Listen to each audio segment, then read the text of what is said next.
Siden kommet til det her meget engagerede og lidt stille eksistens, skulle have en erkendelighed for sit kæmpe store arbejde for sit område.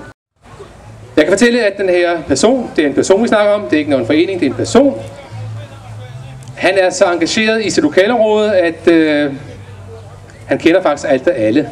Normalt er det sådan, i en by, så kender man personer og ved, hvilken gade de bor og sådan noget. Nej, personen her, han er faktisk engageret i sit lille samfund, så han ved faktisk helt ned på gadenummer, husnummerniveau, hvor folk de bor henne, venner.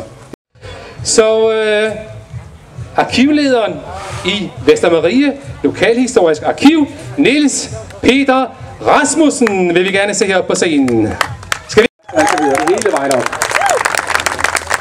Overrasket? Ja, det kan du tro. Er det rigtigt, vi har allieret?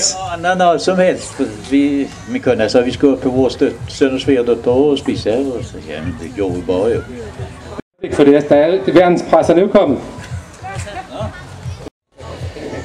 Som sagt, så har vi udvalgt... Det er fuldstændig rigtigt. Jeg er med i Bornholms slægts lokalhistoriske forening, og så kommer vi ud og siger nogle andre arkiver en gang imellem, og så fik jeg blod på pengar, så tänkte jag att det ska vara i Vestermarie, för det, jag menar det är världens närmast, så det